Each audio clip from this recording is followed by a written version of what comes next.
ìgbà tí Gbénga Adébóyè kú yẹn báwo ló ṣe rí lára yín. bí páyé parẹ́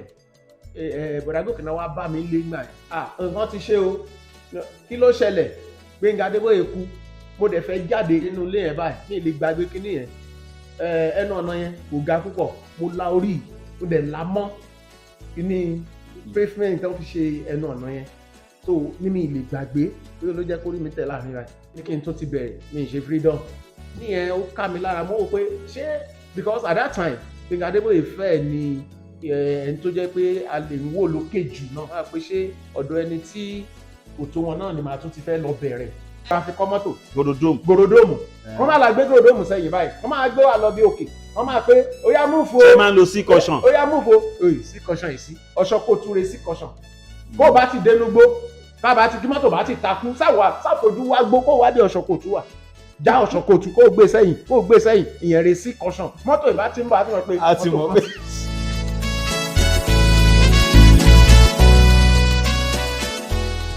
dédé àsìkò yìí ní orí tẹ́ ẹ bá wà ẹ káàbọ̀ sórí ètò. báwo lẹ ìbẹ̀rẹ̀ sà. bó tilẹ̀ jẹ́ pé ká tó dórí rédíò ká tó bẹ̀rẹ̀ sí gbóhùnsáfẹ́fẹ́ àti ń tẹ̀lé àwọn ọ̀gá wa kan jáde la ṣe MC àwọn rẹ̀ kọ́ wà bá a ṣe ń ṣe MC ṣùgbọ́n lọ́dọ̀ wọn àìdórí rédíò mọ̀ nígbà yà máa dórí rédíò ọ̀dọ̀ Gbénga Adébóyè ra ti bẹ̀rẹ̀ láti dórí rédíò nígbà yà máa kọ́kọ́ mọ̀ wọ́n lójúkòrojú ó jẹ́ May 9, 1999 mo rántí dáadáa ní Excellence Hotel ní yí ọgbà lẹ́kẹjà nígbà ìránṣẹ́ lọ́ńṣìn kẹsẹ̀tì ráńpẹ́ nígbà kẹsẹ̀tì yà pẹ̀lú stand up comedy extravaganza Olíbejì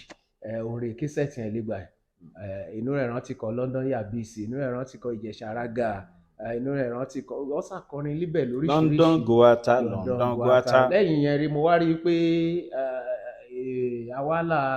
àwa la gba ẹ̀bùn kan lórí rédíò wọn. wọ́n rí bí mo ṣe dáhùn ìbéèrè yẹn wọ́n fi sórí afẹ́fẹ́ lẹ́gbà ẹ̀. wọ́n á wí líyàn pé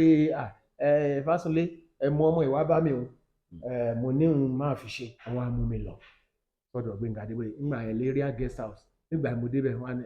ọmọkùnrin yìí kọ́ yìí tó gba ẹ̀bùn mi ní òní ibo ló ti ráwọn Yorùbá tó wà bò ní Yorùbá rẹ̀ mo ṣe lé ilé ìwé ó dà wájú ọjọ́ mẹ́jọ ọjọ́ Tuesday ẹ jẹ́ kó má bọ̀ lórí ètò mi ẹ jẹ́ kó ronú ohun tí ó mọ̀ ṣe lórí ètò mi mo wá padà mo wá lọ kọ script yẹn mi ò lè gbàgbé script tí mo kọ́kọ́ kọ tí mo kọ́ ṣe lórí program Adébóyè ìyàwó aláàdọ́ta ni mo pè mo yẹ dórí program wọn lọ́jọ́ yẹn ọmọ wa kan tó ti wà ní àyìn ẹ mọ̀ pé kìnìkan kí ló mú wá fún wa mo ṣe bẹ̀rẹ̀ nìyẹn mo kí dédé yín ń gbọ́ ètò Gbénga Adébóyè o mo kí yín tìyín á má dà tìyín kò ní bàjẹ́ ohun mo fẹ́ bá wa sọ orí mo pàkànlé rẹ̀ ní ìyàwó aláàdọ́ta dédé obìnrin lẹ́ẹ̀dẹ̀ súnmọ́ bí kẹwàá gbọ́ mi o torí ká bá ń pe obìnrin ní ìyàwó aláàdọ́ta irú obìnrin yìí sọ ń pè bá obìnrin yìí jẹ́ pé kọ́kọ́ rẹ̀ bá ti ń wé ogún bẹ́ẹ̀ rò máa wé ọgbọ̀n dédé rẹ̀ jẹ́ àdọ́ta obìnrin olíjà gidijagan obìnrin yìí jẹ́ pé ó ní jẹ́ kọ́kọ́ rẹ̀ wí ìwọ náà wá ti sọ tirẹ̀ irú rẹ̀ kò dáa èyí jẹ́ kí létò èyí jẹ́ kí mo sásọ gbogbo ẹ̀ lọ mo di bí báyìí mo ṣe tán báyìí rẹ ẹ bá ń fún ọmọ yìí ní àtẹ́wọ́ Gbénga Adébóyè ló sọ lórí afẹ́fẹ́ ni o bí mo ṣe bẹ̀rẹ̀ sí tẹ̀lé wọn nìyẹn ó yẹ di pé everywhere it goes I go kò síbi tí wọ́n ti fẹ́ ní program torí ẹ̀ báàgì program torí ẹ̀ yẹ pé títí dìgbà tí wọ́n fi kú àwọn ẹrù advert wọn kan sì wà lọ́wọ́ bí ìrìn àjò yẹn ó ṣe bẹ̀rẹ̀ lọ́dún yẹn nìyẹn padà tí ń gbàbọ̀ wẹ́rẹ́wẹ́rẹ́ tó fi di ìtàdé. láti 1999. láti 1999. ṣùgbọ́n Gbénga Adébóyè wá jáde láyé ní 2003. bẹ́ẹ̀ni. ó túmọ̀ sí pé bí ọdún mẹ́rin ni ẹ fi wà pẹ̀lú wọn nìyẹn. náà kẹ́ tó wà pẹ̀lú wọn yẹn ǹjẹ́ yìí náà báwo lẹ ṣe bẹ̀rẹ̀ tiyín fúnra yín torí mo rántí pé tòkan yóò wà tẹ́ ẹ̀ ṣe ń gbà yẹn tẹ́ pè ní Èyíga ní OGBC. mo ti wà pẹ̀lú wọn kí n tó bẹ̀rẹ̀ Èyíga. mo ti wà pẹ̀lú wọn àwọn gangan ni wọ́n kọ́kọ́ kó 6,000 naira tí mo san fún Èyíga náà kọ́kọ́ kó sílẹ̀ 15 lọ́sẹ̀ fún bóyá 30 minutes edition kan 15 àwọn náà kó 6,000 fún mi pé ìwọ náà ó ti bẹ̀rẹ̀ ètò òun ní òun náà kó yẹn sílẹ̀ mo ń ṣe program láàrin aago 9 tó bá ti parí news aago 9 lọ di 12 midnight láti alẹ́ bí 2 hours plus la fi ń ṣe ètò Èyíga ńgbà yẹn so àwọn náà kó lẹ̀ so mo ti wà pẹ̀lú Gbénga Adébóyè kí n tó dọ́dọ̀ Gbénga Adébóyè mi sọ̀rọ̀ lórí rédíò rí mo kàn ń tẹ̀lé ọ̀gá Mákindé Fásunlé tàjọ lọ máa ṣe MC tàjọ lọ máa ṣe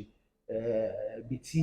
gbogbo ìrìnàjò yẹn náà tó ti bẹ̀rẹ̀ nìyẹn. So ètò èyí ga yẹn òun ni ó jẹ́ ètò àkọ́kọ́ tèmi náà kọ́kọ́ bẹ̀rẹ̀ ní AM OGBC nígbà yẹn. Lẹ́yìn yẹn ń kọ́ mo rántí bẹ́ẹ̀ tún ṣe kan tẹlifíṣàn náà. Nígbà tí ó di pé Gbénga Adébóyè kú. Ìgbà tí Gbénga Adébóyè kú yẹn báwo ló ṣe rí lára yín? Bí páyé parẹ́ ikú àkọ́kọ́ ni mò ń sọ yìí o. Ikú méjì ní October torí ikú méjì ni ọ̀gá kú. October 6 October 2002 òun ni ọ̀gá kọ́kọ́ kú àkọ́kọ́. So nígbà tó kọ́kọ́ kú àkọ́kọ́ mo rántí pé mo wà nínú ilé l'Abẹ́òkúta nínú ilé tí bọ̀dá Gòkè náà wá bá mi lé gbà yẹn mò ń gbé ní Òkè Ẹ̀kẹ́. Nǹkan ti ṣe o, kí ló ṣẹlẹ̀? Gbénga Adébóyè kú, mo dẹ̀ fẹ́ jáde, ilé Face Me ni mò ń gbé gbà yẹn, mo fẹ́ jáde nínú ilé yẹn báyìí mi lè gbàgbé kíní yẹn, ẹnu ọ̀nà yẹn kò ga púpọ̀, mo la orí mo dẹ̀ la mọ́ kíní pavement tó fi ṣe ẹnu ọ̀nà yẹn, so ní mi lè gbàgbé pé ló jẹ́ kó rí mi tẹ̀ láàrin rẹ̀ láti nígbà tí ikú yẹn ṣẹlẹ̀, because àwa bẹ̀rẹ̀ sí kí ló ṣẹlẹ̀ ibi tá ti sáà ń pera wa tá à ń pé bíríkótó tá à ń ṣe kò pẹ́ náà ẹ mọ̀ pé lẹ́yìn 6 hours náà ni wọ́n jí, kò pẹ́ náà ni a tún gbọ́rò yẹn pé ẹni àpò kò kú mọ́ o, so pé Gbénga Adébóyè tó ti jí padà o, ìròyìn ayọ̀ gbáà òun ni ìròyìn yẹn. Ọjọ́ Sunday ló bọ́ sí. Mo fẹ́ lè sọ pé láàrin October 2002 tán kọ́kọ́ kú yẹn àti ìgbà tán wá ṣe kú originally yẹn, so mo fẹ́ lè sọ pé nǹkan tá a jọ ṣe papọ̀ láàrin bíi 6 months yẹn ó ju gbogbo nǹkan tá a ti jọ ń ṣe papọ̀ lọ láti bí ọdún 3 sí 4 tá a ti jọ ń bọ̀, so because àárín ìgbà yẹn ni wọ́n ṣe fíìmù Òní àárín ìgbà yẹn ni a ṣe Ayé tó tó tó jẹ́ pé first album tí màá bá wọn tí màá ní voice inú ẹ̀. Mo dúpẹ́ o bàbá tí o pè mí o lè níyàn. Ogun táyé ń gbé ó ti jẹ́ lẹ́wọ̀n lórí gìrìgìrì ẹsẹ̀ Olúwa tilẹ̀kùn mọ́ wọn. Mo dúpẹ́ o bàbá tí o pè mí o lè níyàn. Ṣé wọ́n rí gbà tí wọ́n wá padà kú originally yẹn? April 30. Ṣé ráwà tá a bá súnmọ́ Gbénga Adébóyè tá a bá wọn ṣẹ́? Mò ń sọ eléyìí, mò ń confess ni because ní at that time ẹ mọ̀ pé wọ́n sick gan kó tó di pé wọ́n kú, àti ń wí pé tó bá tiẹ̀ jẹ́ pé kú náà nìkan lọ́run kó jẹ́ kẹ́ni lọ sinmi, so ó ti ń dé level yẹn, so ìgbà tí wọ́n á máa kú tá a máa gbọ́ yẹn kò fi bẹ́ẹ̀ jọ wá lójú bọ̀, kò sí bẹ́ẹ̀ èèyàn wa bá ṣe lè fẹ́ràn èèyàn wa kan tó ó máa tó dùn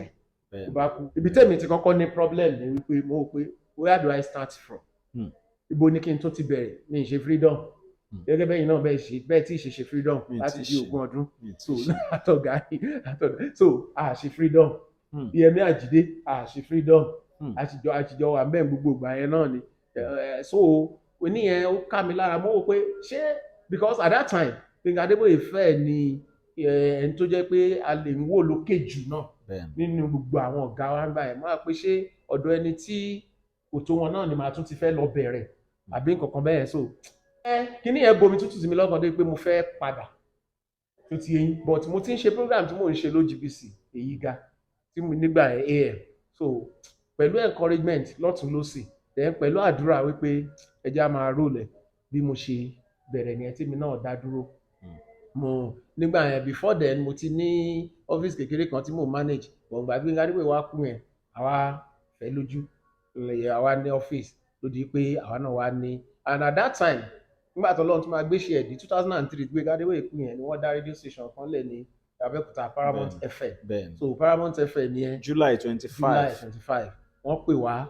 wọ́n fún wa program bẹ́ẹ̀, so abẹ̀rẹ̀ mo rántí program tí mo kọ́kọ́ bẹ̀rẹ̀ bẹ́ẹ̀ Miliki Express ni mo lórúkọ program yẹn, so abẹ̀rẹ̀ bẹ́ẹ̀ yẹn, so shortly after that náà OGTV náà pè wá abẹ̀rẹ̀ èmi àti abẹ̀rẹ̀ program Arian Flow nígbà tó jẹ́ pé kò ṣẹlẹ̀ rí irú program yẹn, àwọn nǹkan tó jẹ́ pé àwọn èèyàn ò ṣe rí, mo rántí gbà yẹn fún gbogbo ọdún tá a fi ṣe program yẹn aṣọ kan náà là ń wọ̀ ní every week, every whole day time àwọn èèyàn ń bi mí pé ẹ ti máa láṣọ gan mo ní à ń kó pamọ́ bá a ṣe ń wọ̀ là ń fi tọrẹ pé so àdẹ̀ ń so repeat aṣọ so fún bí ọdún tá a fi ṣe, so kó tó di pé program yẹn náà pẹ̀lú program tó tún gbé wa, so bá a ṣe bẹ̀rẹ̀ náà nìyẹn, so along the line náà Ọlọ́run tún fún mi inspiration bẹ̀rẹ̀ program kan láwùjọ akọni so láwùjọ akọni yẹn náà ní OGBC FM ìgbà tí mo start program AM ní upgrade sí FM abẹ̀rẹ̀ láwùjọ akọni mo rántí pé láwùjọ akọni yẹn nǹkan tó bí ni pé nígbà Gbénga Adébóyè kú a ṣe ń ṣe Gbénga Adébóyè the house lọ èmi àti Bọ̀dá Gòkè Babalọ́lá a ṣe ń ṣe lọ ìgbà tá àrówó san mọ́ tó jẹ́ pé wọ́n ní ẹsẹ̀ gírí ilé àǹjọ̀fẹ́ kú kò rẹ́ni tí ó so àwọn èèyàn tí wọ́n ń sùgbà Gbénga Adébóyè gbà everybody ti bì sẹ́yìn torí kìíní yẹn ò jọra wọn mọ́ ká má parọ́ kò jọra wọn mọ́ ẹ lè fi wé pé èèyàn 15 ká wà ńbẹ̀ kò jọ Gbénga kò dàbí Gbénga Adébóyè so ó kàn máa jọ ni kò dàbí ẹ̀ so ìgbà yẹn Bọ̀dá Gòkè àwa rest program yẹn Bọ̀dá Gòkè wá bẹ̀rẹ̀ program tiwọn èmi náà wọn á fẹ́ mi náà pé ká fún ní kálukú ní time títí ẹ̀ so mo rántí Bọ̀dá Gòkè mẹ́rin agbádá ètò làwọn ń ṣe wọ́n fẹ́ mi ní program yẹn ṣe láwùjọ akọni so la fi bẹ̀rẹ̀ gbà yẹn so àwọn program yẹn ló dẹ̀ ti wá di household name inú mi dùn pé láwùjọ akọni yẹn ó sì ń tẹ̀síwájú lónìí bó tiẹ̀ jẹ́ pé láti OGBC àbí private radio station lẹ́yìn náà àti another private station tá a tún ti ń ṣe ń sìn so tó fi digi alọ́yè.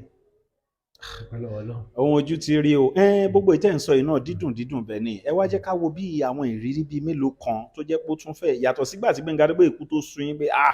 ṣé mi ní bí sẹ́yìn báyìí bọ́tẹ́ ẹ̀ bí sẹ́yìn adúpẹ́ fọlọ́run pẹ́ ń tẹ̀síwájú. wàhálà pọ̀ gan-an ṣẹ́rí máa ń sọ fáwọn èèyàn sìn àwọn èèyàn máa ń bi mí pé kí ló dé ẹ̀yin òun ẹ̀ ń tírèènì ọmọ ni ẹ̀ ń ṣe gbá ni pé ó yẹ kí rúmọ yín bọ̀ ń bí nsìn ó yẹ kí n kọ́ àwọn ọmọ dání pé ẹ̀yin ọmọ yẹn dúró síta ẹ̀bí ẹ̀yẹ máa wo nǹkan tá à ń ṣe bí ọkàn mẹ́ẹ̀ ṣẹ́rí tó bá ti yàtọ̀ sí pé kí n gba ọmọ CWES kí n gba ọmọ IT tàbí kí n gba copper lọ́fíìsì mi tó máa tẹ̀lé mi torí wọ́n ní duration wọ́n ní time tí wọ́n máa ṣe tán tán dẹ̀ máa lọ ẹ̀ ọ̀n sáà pé ká máa kọ́ ọmọ káàdì lóò pẹ̀lú ẹ̀ náà àti láwọn ọmọ tá a train nǹkan tí mo ṣe ń sọ eléyìí ni wípé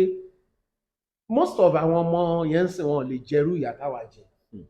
mo sọ ní ìrírí débi wípé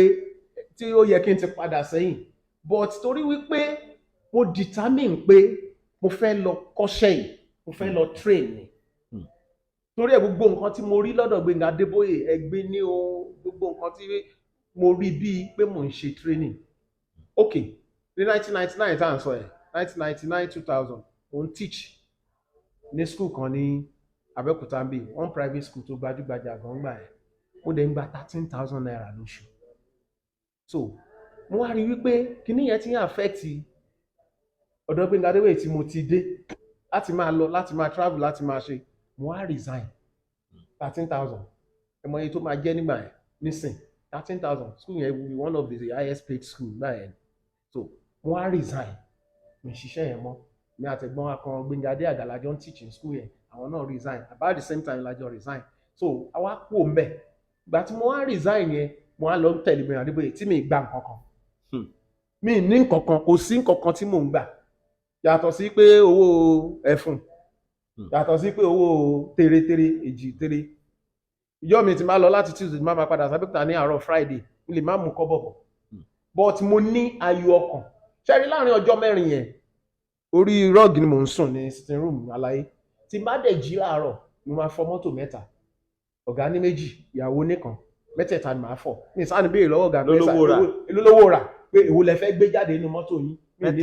mẹ́tẹ̀ẹ̀ta ni màá fọ̀ ẹ jọ àwọn ọmọ tó ń tẹ̀lé wa ń sìn mélòó ló lè máa ṣerú ẹ̀ níbo ṣáwọn tó jẹ́ pé tó tán bá sanwó MC fún ẹ lójú wọn pàápàá máa ranjú pé ọ̀gá ẹ yẹ ká ṣá ni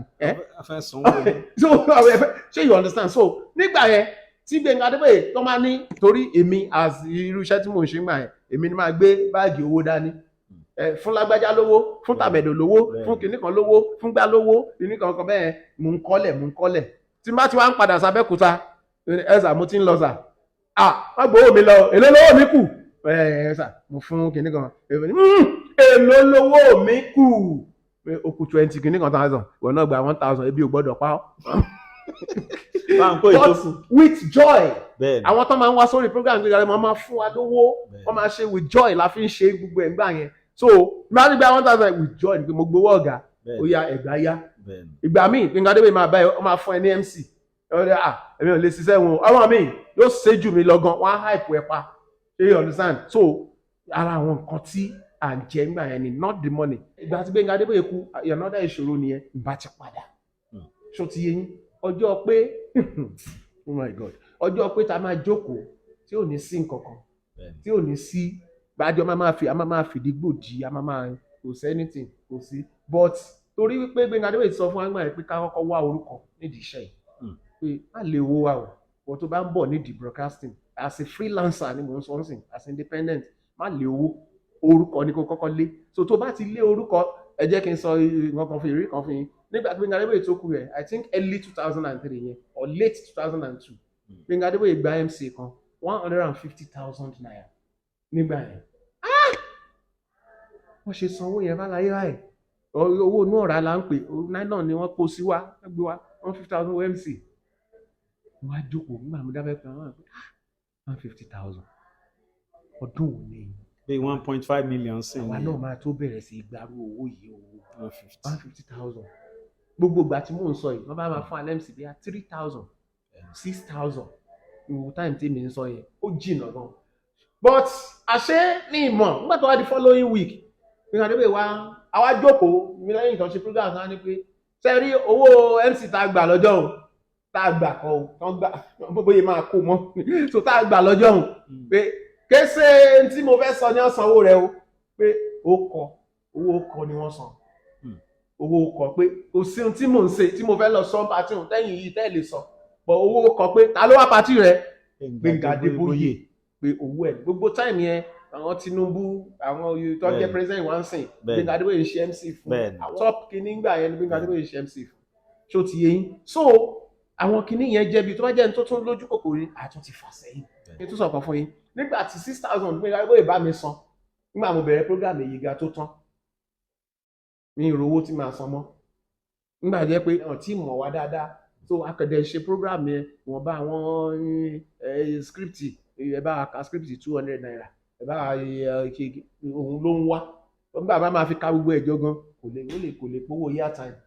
àtúnṣe máa wówó airtime sí but ọlọ́run sò fi bàbá mi kẹ́ mi gan ó tó di pé bàbá mi kú ní 2002 àbí 2001 ó kàn dùn mí pé wọn ò fi bẹ́ẹ̀ dúró jẹun iṣẹ́ yìí tó ti yẹn bàbá mi ń gbà yà so at that time nígbà tí mo bẹ̀rẹ̀ sẹ́yìn Gbénga Adébóyè bàbá mi ní tó bá ti fẹ́ nǹkan kan wá bá mi o as a pensioner wọ́n bá ti gba pension yẹn báyìí wọ́n á tún ṣá ó yá ìwọ gbà ìwọ mọ̀ pé ó ti lè máa rówó Gbénga Adébóyè nínú àwọn náà dùn pé wọ́n ti ń gbọ́ mi ìṣẹ́jú márùn-ún yẹn lórí rédíò wọ́n ti ń gbọ́ ọmọ wọn so bàbá mi pẹ̀lú ẹni tó tún encourage mi gan but màá mi gbà yẹn àwọn fẹ́ kí n kàjúwe tí mo kà yìí lọ ṣó ti yẹn wọ́n fẹ́ kí n kàjú lọ pé ká tún tẹ̀síwájú gan pé kí n má tí bọ̀ bàbá mi àmọ́ bí tí irú nǹkan báyìí máa gbé dé àwọn ń wo level pé ọmọ mi náà máa di bí èèyàn Gbénga Adébóyè lọ́la ọmọ yẹn so gbogbo àwọn nǹkan yẹn tó bá jẹ́ pé àti wo ni a ti padà. broadcasting nígbà yìí Gbénga Adébóyè àti sìn kí lè rí sí. ó yàtọ̀ tó gan ọ̀nà ti jìn ìyàtọ̀ ti pọ̀. ó ti fẹjú gan sìn one of it ni pé ayé digital la wà sìn gbogbo gba Gbénga Adébóyè yẹn kò sí system ayé gbé sókè ni gbé sókè fún mi ná gbé wálé ìwà àti console ní sìn in most radio stations sìn ìwà àti console ni then kò sáyé CD ayé CD ti ń face out ayé tá a máa ti kí nǹkan then nígbà yẹn hyping máa gbàgbàgbàgbà hyping tí àwọn Gbénga Adébóyè tó ń ṣe nígbà yẹn tó bẹ́ẹ̀ ká ṣe mọ́nsìn NBC táwọn Gbénga Adébóyè bá hype nǹkan gbà yẹn nǹkan táwọn advertisers wọ́n ń sanwó ẹ̀ gbà yẹn nìyẹn ẹ rántí Supermaster gbogbo ìgbà yẹn rántí Supi àwọn gbé tí wọ́n ń sanwó yẹn gbà yẹn nìyẹn Supermaster VCD èmi náà ta gbà yẹn rántí tẹlifíṣàn àkọ́kọ́ tí mo kọ́kọ́ lò láyé mi Supermaster ní 8,000 naira ní mo rà ara àwọn owó tí mò ń rí tẹ́rẹ́tẹ́rẹ́ lọ́dọ̀ Gbénga Adébóyè ìjọ mo kọ́kọ́ gbé dábẹ́kúta tí mo wo tẹlifíṣàn black and white mo gbé black and white tí mo gbé colored wa so àwọn kíní ẹ̀ ń gbà yẹn tí Gbénga Adébóyè bá hype lọ bọ̀ ọ̀gá ni wọ́n ẹja dọ́dọ̀ wọn ẹ tún lo jingle tẹ̀lé ní straight àwọn ibi tí mo tún ti gba àwọn èpè díẹ̀ nídìí iṣẹ́ yìí nìyẹn àbọ̀tẹ̀ èpè ọ̀gá ń gbà yẹn àdúrà ni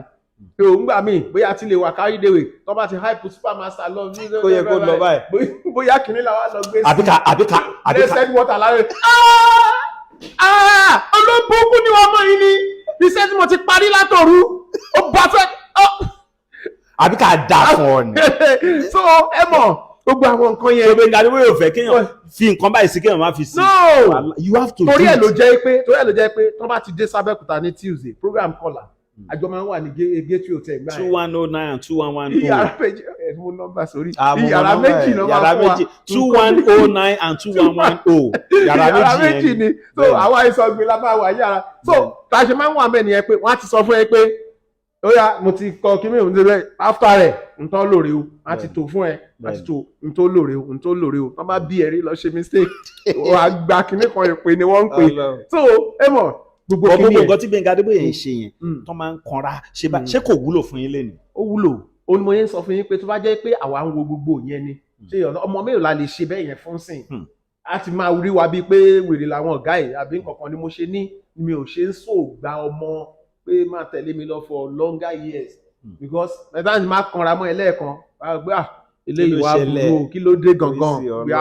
so wọn ò ní gbà but àwa náà wà ń gbà with joy tí yọ̀ ní sọ tó bá ṣépè fún ẹgbà ìwà tó máa rẹ́rìn ẹsẹ̀ náà fi níta wọ́n ní ká dá fún mi. àbí kan fún ọsùn náà fún wọn inú ke méjì sínú ke á so and Gbẹ̀ngà Adébóyè bẹ́ẹ̀ wọn ò dẹ̀ believe pé kinní kan làwọn ń jẹ tó lè jẹ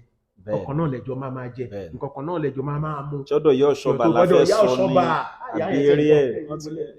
ìyá yẹn á ti dàgbà. ọmọ wọn ló ṣe máa ń rí so a parí program ẹja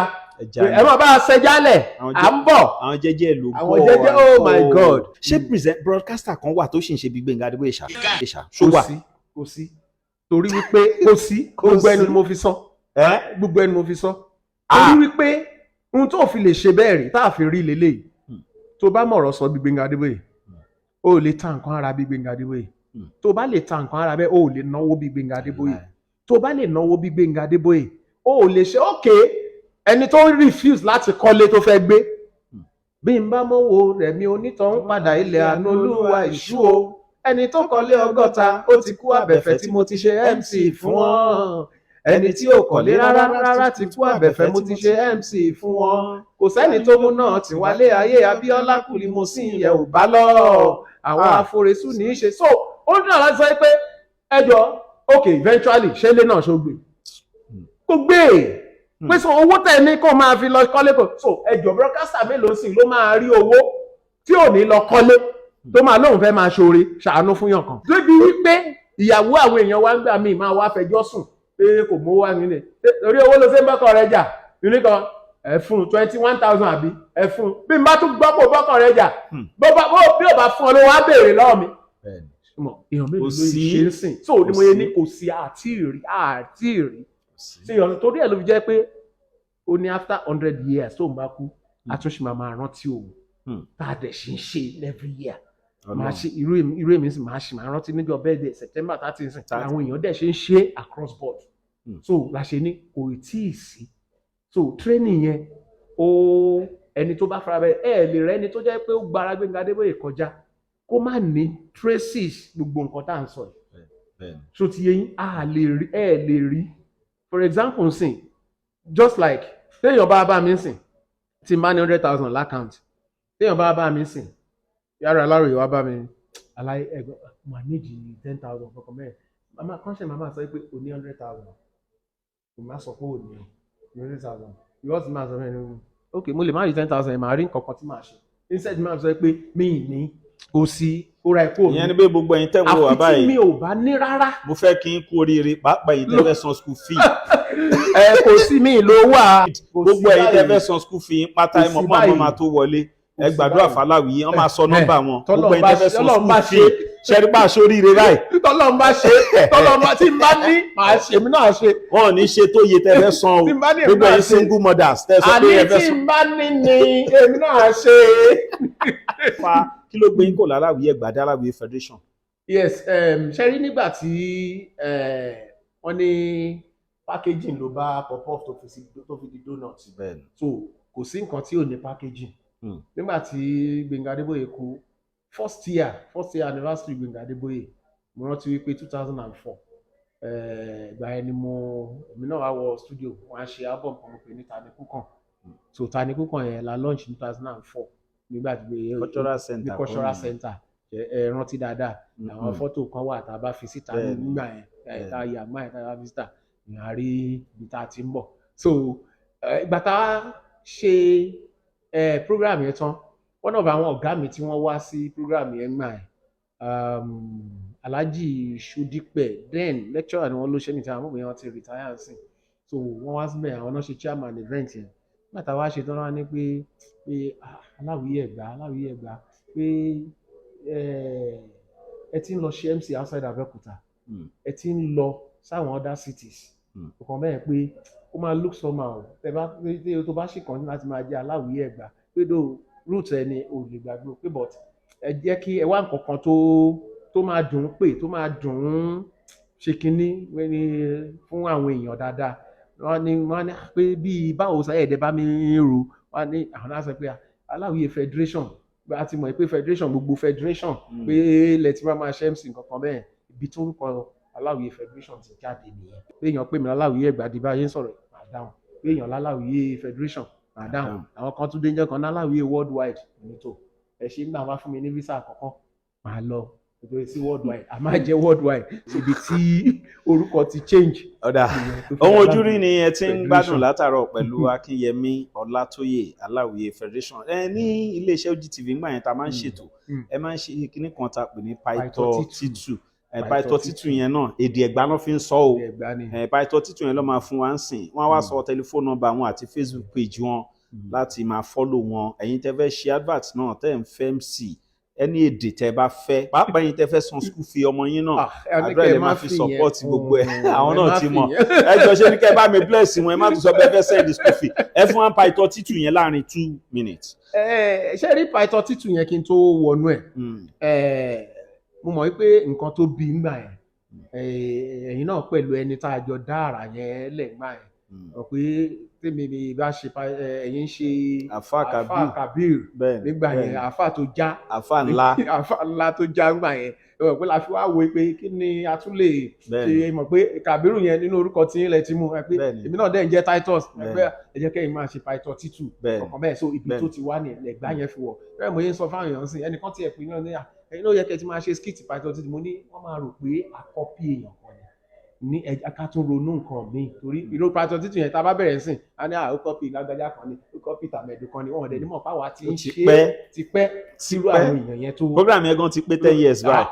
wọ́n tó bẹ̀rẹ̀ so Paitọ́ Títù tá à ń ṣe ń gbà yẹn pé àtúnkédèdè yín nígbà yìí ohun afẹ́ bára wa sọ lénìí òun ra pèlè ẹ̀ṣẹ̀ kíde kí lè sì kọ́tò kò fi ń dẹ́ṣẹ̀ gangan kíde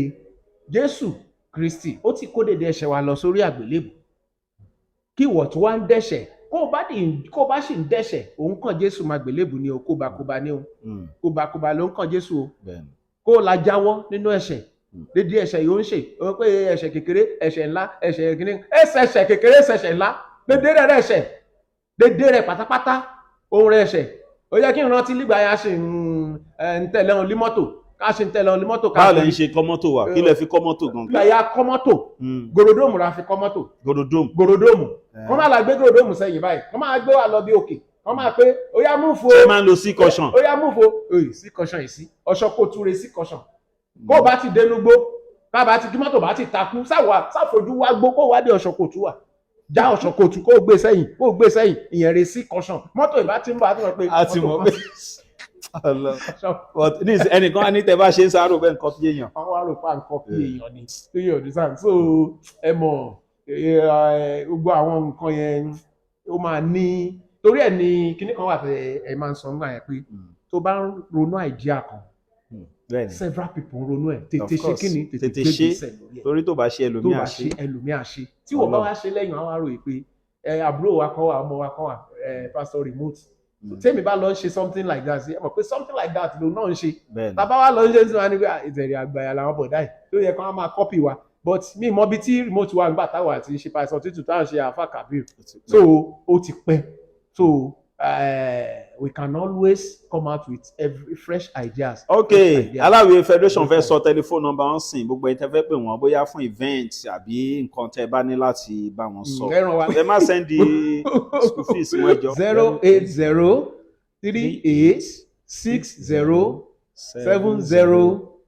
08038607092. Lórí Facebook ńkọ́? Lórí Facebook page mi Aláwìyé Federation ni page mi. Normal Facebook kíni mi Aláwìyé Akínyẹmí, lórí Instagram Aláwìyé Akínyẹmí, all other social media mi Aláwìyé Akínyẹmí, Facebook page mi nìkan ni Aláwìyé Federation lẹ́tí lè pàdé mi. Ẹ ṣé àdúpẹ́ nọ́mbà yẹn náà ni mo dẹ̀ ń lò. Ní àkótún ẹ̀ gẹ́gẹ́ bí a ṣe máa ń ṣe fún gbogbo èèyàn afẹ́fẹ́ wo gbogbo bíi kí ni nǹkan tó wù yín tẹ́ fẹ́ mú lọ. Ṣé ń bí báyìí?